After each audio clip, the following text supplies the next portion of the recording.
Hello. Hello, अस्सलाम वालेकुम वरहमतुल्लाह। हाँ, वालेकुम सलाम। वो मैंने मिस कॉल देखी थी ना, तो मैंने फौरन फोन करा आपको मैं। अच्छा अच्छा अच्छा।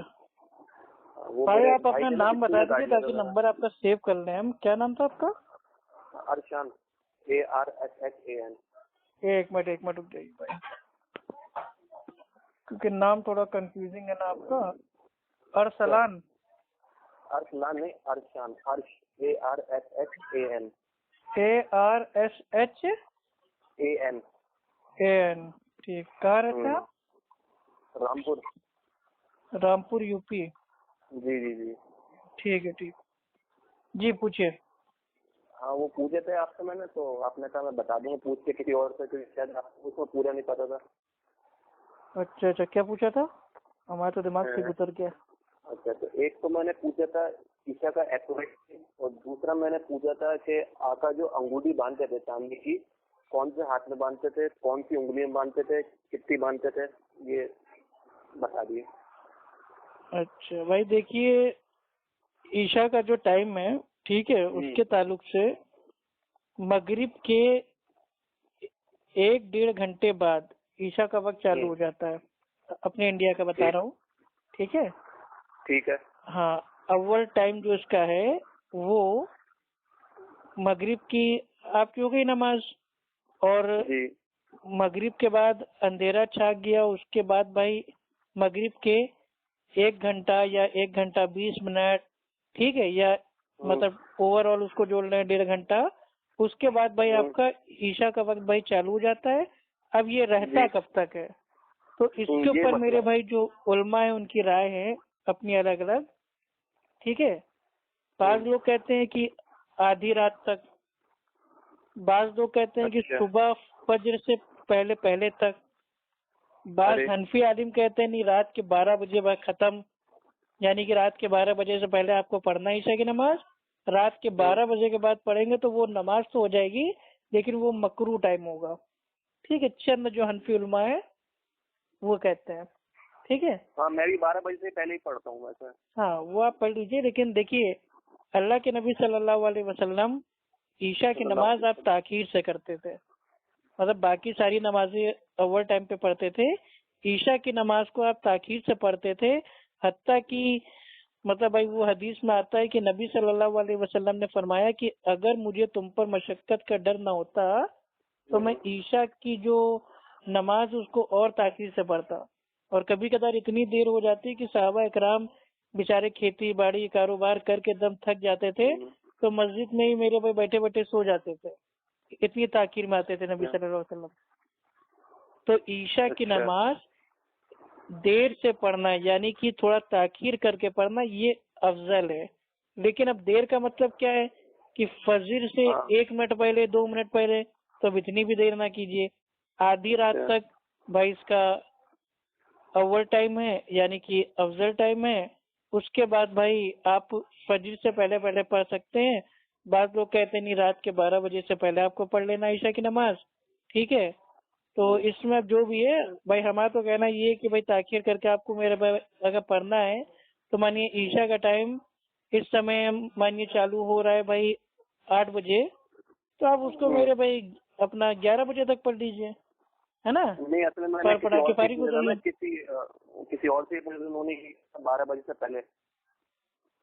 देखिए 12 बजे से पहले अगर कोई पढ़ लेता तो भाई वो अच्छी बात है, लेकिन अगर कोई मान लो कहीं फंस जाता है या कहीं शादी ब्याह में जाता है, उसको आने में देर हो जाती है, तो नमाज वो ये छोड़ेगा नहीं कि नहीं हमारी तो ईशा छूट गई, हटाओ। नहीं, हटाना नहीं है। फजर से पहले पहले तक भी हम ईशा की नमाज पढ़ सकते हैं, अदा कर सकते हैं। इसका भी सबूत भाई वो मिलता है हदीस से। अब आते हैं अंगूठी के ऊपर। तो अंगूठी आपने क्या पूछा, कौन सी पहनते थे? मतलब ये तो बता देता, हमने चांदी की पहनते थे, लेकिन ये आपने ये नहीं बताया था कि कौन सी उंगली पे और कितनी पहनते थे, लेफ्ट वाले हाथ में पहनते थे, राइट देखिए में पहली पहनते थे, चीज तो 4 आपको उंगली बता होती दें है ना। कि औरतों के लिए जो जेवरात हैं उनमें अंगूठी आती है, ठीक है। और औरतें चाहे तो मेरे भाई कोई भी धातु की, चाहे वो सोना हो, चांदी हो, हीरा हो, मोती हो, ठीक है, लोहा हो, पीतल हो, तांबा हो, आर्टिफिशियल हो, जो पहनना चाहें औरतों के लिए सब जायज है। अब रहा मेरे भाई मर्दों के लिए, तो मर्दों के लिए सोने की अंगूठी पहनना भाई ये मना है, हराम है। ठीक है। अब डायमंड नहीं, डायमंड वायमंड नहीं, कुछ नहीं, खाली पहन सकते हैं एक सादी मेरे भाई चांदी की अंगूठी। ठीक है। अल्लाह के नबी सल्लल्लाहु अलैहि वसल्लम एक्चुअल में वो जेवरात की शक्ल में अंगूठी नहीं पहने, वो एक मतलब भाई वो स्टैम्प होती थी, मोहर होती थी। ठीक है। तो नबी सल्लल्लाहु अलैहि वसल्लम के ताल्लुक से आते हुए कि आप सल्लल्लाहु अलैहि वसल्लम चांदी की अंगूठी पहनते और उसपे एक बकायदा स्टैम्प थी, उसपे उतरा होता था मोहम्मद अल्लाह का रसूल। ठीक है जी। तो वो जो स्टैम्प होती थी, जब मतलब बादशाहों को, रूमी बादशाहों को देते थे खत, तो वो उसको मानते नहीं थे कि भाई पता नहीं किसने मतलब भाई वो इनके नाम से भेज दिया हो। तो उस समय एक मतलब वो स्टैम्प होती थी, मोहर होती थी, वो मतलब भाई वो बनाई गई। तो सहाबा अपना मेरे भाई जो रूम के बादशाह थे या बाकी बादशाह थे उनको पैगाम भेजते थे, तो सहाबा उसको मतलब भाई वो लिखते थे और फिर अल्लाह के नबी सल्लल्लाहु अलैहि वसल्लम अपनी अंगूठी को उतार के सहाबा को दे देते थे।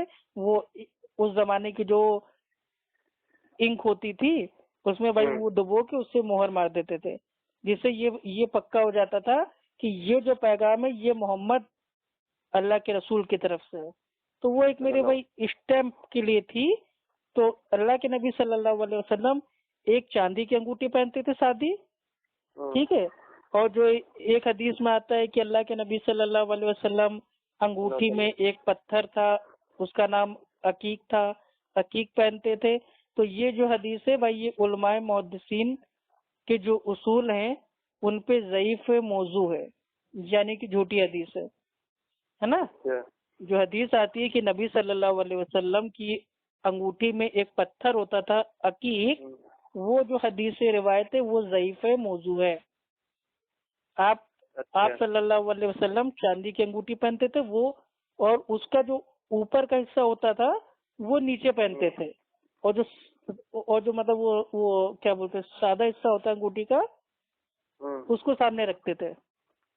यानी कि जैसे अंगूठी होती है ना रिंग, उसमें पूरा गोल होता है और बीच में कुछ होता है, उसमें मतलब भाई वो अकीक पत्थर या कोई डिजाइन या कोई मोहर, तो वाला जो हिस्सा होता था वो अल्लाह के नबी उल्टा पहनते थे, मतलब अपनी वो उंगलियों में छुपाते थे, ऊपर वाला हिस्सा उसको सामने रखते थे। और ये अल्लाह के नबी पहनते थे जो सबसे छोटी उंगली आपकी है उसमें पहनते थे, या उसके बगल में जो उंगली है रिंग वाली उसमें पहनते थे। तो आदमियों के लिए अगर उनको पहनने का शौक है अंगूठी, तो वो सिंपल सादी चांदी की अंगूठी भाई वो बनवा ले और उसको अपने दोनों हाथों में वो कहाँ पहनेंगे, लास्ट की 2 उंगलियों में, चाहे वो मतलब वो दाया हाथ हो चाहे बाया हाथ हो। कहाँ पहनेंगे, सबसे छोटी उंगली जिसको आमतौर से हम लोग कहते हैं वो छमुनिया है ना। हाँ, सबसे छोटी फिंगर, और उसके बगल में जो होती है जिसको आमतौर से बोलते हैं रिंग फिंगर, यानी कि अंगूठी इसमें पहनी जाती है मंगनी में, सगाई में, है ना। तो ये मैं समझाने के लिए बोल रहा हूँ। ओवरऑल अंगूठे का तो कोई सबूत ही नहीं मिलता कि अंगूठे में अंगूठी पहनते, अंगूठे का तो कोई मामला ही नहीं है।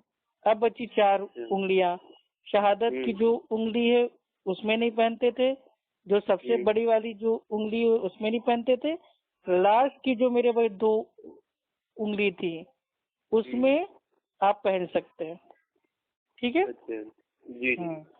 और सिर्फ चांदी की पहनेंगे, और अगर पत्थर मान लीजिए नबी सल्लल्लाहु अलैहि वसल्लम ने पहना भी होगा तो वो एक तरीके की भाई उसमें जो स्टैम्प होगी वो उसमें होगा, गुदा हुआ होगा, ताकि इंक में उसको डुबोए और वो जैसे मेरे भाई उस पे मारे तो वो एक स्टैम्प बन जाए। और ये उस जमाने की स्टैम्प थी, और ये एक तरीके का एक कानून था कि नकली मोहर अगर किसी ने बनाई तो उसको सजाए मौत। तो ये बहुत इम्पोर्टेंट चीज है। जैसे आज हमारे भारत में एक कानून है, नकली मोहर आप नहीं बना सकते कि वो फला बैंक की फला ऑफिस की बना के आपने अपने कागज पर मार दिया, अगर साबित हो गया तो आपको जेल जाना पड़ेगा। उसी तरीके से उस दौर में जो मोहर होती थी वो अगर कोई डुप्लीकेट बना लेता था और पकड़ा जाता था तो सीधे सजाए मौत। तो ये एक तरीके की अंगूठी थी, मोहर थी, अब अगर किसी को पहनना अंगूठी तो पहन ले, सोने की तो बिल्कुल ही नहीं पहनना है, चाहे शादी हो चाहे ब्याह हो। क्या सास ने पहना दिया दामाद को? नहीं। नबी सल्लल्लाहु अलैहि वसल्लम के पास एक सहाबी होते हैं, उनके हाथ में अंगूठी होती है सोने की। नबी सल्लल्लाहु अलैहि वसल्लम कहते हैं इसको उतार के फेंक दे, क्या तू चाहता है तेरे हाथों में जहन्नम की आग का आ जाए? तो वो साहबी उसको फेंक देते हैं। फिर दूसरे साहबी कहते हैं कि अरे नबी ने तुमको मना किया है, तुम इसको उठा लो, सोना है, इसका यूज कर लो, अपने वहां की औरतों को दे दो। तो वो साहबी कहते हैं नहीं, नबी ने फरमाया इसको फेंक दे, तो मैंने इसको फेंक दिया, अब मैं इसको उठाऊंगा नहीं। तो ये इत्तबा थी साहबा की। और अंगूठी असल पहन में के ये फायदा क्या भाई? सीधी बात तो ये है। हाँ, शौकिया किसी को पहनना है तो भाई वो चांदी की सिंपल पहन ले, उसमें कोई दिक्कत नहीं। जी जी। असल में ये सवाल ना मैंने अजमी भाई से ही पूछा था एक बार, तो अजमी भाई बता रहे थे जैसे कि आका के बहुत से सामान है, जैसे उनके कपड़े हैं जो आप यूट्यूब पे दिखाते हैं ना, उनकी जैसे जूते चप्पल, इसी तरह उनकी अंगूठी भी थी। तो लोग बताते हैं कि वो किसी ना कुएं में गिर गई थी अंगूठी, तो ये पता नहीं मिली नहीं है अभी तक किसी को, मतलब इनकी अंगूठी अभी तक। ऐसा कुछ देखिए है ये बात सब जो अल्लाह के नबी सल्लल्लाहु अलैहि वसल्लम का जो कुर्ता है, जो जो टोपी है, या जो चादर है, या जो लकड़ी है, या जो प्याला है, या जो कटोरा है, या जो मतलब जो बर्तन है मिट्टी के, या जो मतलब भाई वो जो हथियार है, तलवार है, खंजर है, ठीक है। अब ये सब तो जो भाई वो म्यूजियम में उसमें रखे हुए हैं, अभी 1450 साल पहले की बात है। अल्लाह आलम भाई, हम इतना कहते हैं, अगर वो नबी का था तो भी अच्छी बात है, नहीं था तो भी अच्छी बात है, उससे हमें क्या लेना देना है ना। जब हदीसें मौजूद हैं तो हदीस से दिन हमको सीखना है। हदीस में क्या आया कि नबी सल्लल्लाहु अलैहि वसल्लम चांदी की अंगूठी पहनते थे, और वो 2 उंगलियों में आप पहन सकते हैं, सबसे छोटी वाली उंगली और उसके बगल वाली उंगली। और एक्चुअल में भाई वो एक मतलब वो स्टैम्प थी, मोहर थी। नबी ने कोई जेवरात के लिए या फैशन के लिए या कोई शौक में उसको नहीं पहना, वो एक मेरे भाई जरूरत थी। लास्ट क्वेश्चन है बस, लेकिन पहन सकता है कोई। जी जी आपको भाई लास्ट क्वेश्चन है बस। असल में मेरे भाई का ना वहाँ प्रोग्राम हो रहा था उम्रे पे जाने का, तो मैंने उनसे कहा था अगर पॉसिबल हो तो तुम या तो तुम जो आका की जो मजार है उसकी फोटो खींच लेना तुम, या फिर अगर बहुत अच्छा अगर मतलब तुम खुश नसीब हुए तो जो उनकी कबर है ना जहाँ पर वो सो रहे हैं मेरे आका, वो खींच लेना, तो मैं अपने घर पे लगा लूंगा। तो ऐसा गुना कोई है, कोई शिरक कोई हो, मैं तो लगा लूंगा फोटो, न कुफर होगा कोई उनकी कबर का या फिर उनकी मजार। देखिए नबी सल्लल्लाहु अलैहि वसल्लम की जो कब्र अनवर है, अगर उसको कोई देखना चाहता है या अपनी आंखों से देख लेता है तो अच्छी बात है, नहीं देख पाता है, दूसरों को मेरे भाई दिखाना चाहता है, अपने माँ बाप को, अपने दोस्त यारों को, तो जाके मेरे भाई अपना फोटो उसकी मेरे भाई खींच सकता है।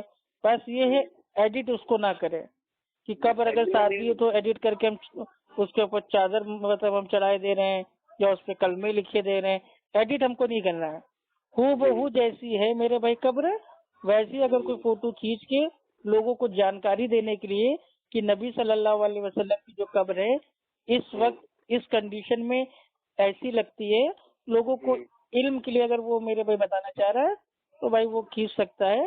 अब बाकी नबी सल्लल्लाहु अलैहि वसल्लम अपनी कब्र में जिंदा है और हयात है, लेकिन वो जो मेरे भाई जिंदगी है वो बरज़ख की जिंदगी है, क्योंकि कब्र एक बरज़ख है। जी असल में मैं ये चाह रहा था ना फोटो खींच के ना मैं अपने कमरे में लगा लूंगा, फोटो बड़ा करवा ना ना ना ना ना ना नहीं नहीं नहीं नहीं, ये देखिए तस्वीर जो है ना, तस्वीर खींचना इसीलिए इस्लाम में हराम है कि तस्वीर से ही जो ये बुत परस्ती है ना ये चालू हुई है। तो समझ रहे हम तो देखेंगे वो प्यार से, मत देखिए आप अपने फोन में रखिए, उसको देख लीजिए, उसको घर की मेरे भाई दीवार पे, दरवाजे पे, शोपीस में उसको टांग आप भाई नहीं सकते हैं, ठीक है, उससे परहेज कीजिए। तो गुनाह कोई है, कोई उसको अपन कोई शिर्क कोई करेंगे हम उससे कोई नहीं, देखिए शिर्क का मामला नहीं है भाई, मसला ये है अकीदे का।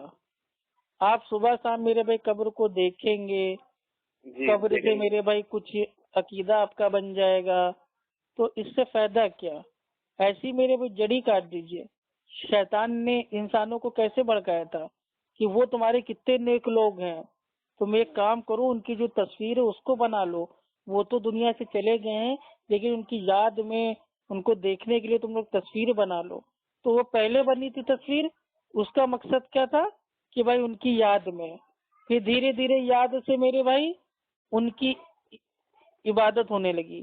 तो ये बुत परस्ती जो है ना, इजादी हुई है ये मेरे भाई तस्वीर से। इसीलिए जानदार की तस्वीर इस्लाम में मना है। और अल्लाह के नबी सल्लल्लाहु अलैहि वसल्लम ने फरमाया कि जिस घर में या तो कुत्ता हो या मेरे भाई जानदार की तस्वीर हो, वहाँ रहमत के फरिश्ते दाखिल नहीं होते। और नबी सल्लल्लाहु अलैहि वसल्लम की जो कब्र है, अब आप खुद ही उसको मान लीजिए कि वो आपके नजदीक वो जानदार है या बेजान है, इस पे हम कुछ नहीं कहेंगे। आप अपनी अकल से सोच लो, उसके हिसाब से अमल करो। अगर मैंने कर लिया तो गुनाह तो नहीं मिलेगा? मक्का, मदीना, आयतल कुर्सी, चारों कुल, और वो मतलब वो जो हरूफ होते हैं, नून नून नून, वाव वाव वाव, हे, ये सब अपने घरों पे टांगना बरकत के लिए या शौक या शोपीस में, ये मेरे भाई ये जायज नहीं है। जो कुरान आया है, जो मक्का मदीना है, नबी सल्लल्लाहु अलैहि वसल्लम की कब्र अनवर है, वो कोई हमारे लिए शोपीस भाई नहीं है। वो एक जीता जाता हमारे लिए नमूना है इस्लाम का। हम उसको शोपीस में हम नहीं टांगेंगे। बाकी आप किसी अपने आलिम से भाई पूछ दीजिए भाई, अब हम क्या बताएं। मेरे हिसाब से तो भाई नो है, नो। मतलब आप अपने फोन में रखिए, आपको जब मेरे भाई नबी सल्लल्लाहु अलैहि वसल्लम की याद आए, आप उनको मेरे भाई वो अपना उनका नाम लो, ठीक है, उनके ऊपर अपना भेज दो दुरूद सलाम, उसमें कोई मुश्किल नहीं है। लेकिन तस्वीर घर पे होगी, 10 बार आप देखेंगे नबी पे, मतलब भाई अलग अलग तरीके से सलाम भेज रहे हैं, अस्सलाम वालेकुम या रसूल अल्लाह, ठीक है, तो ये सब नहीं करना आपके को।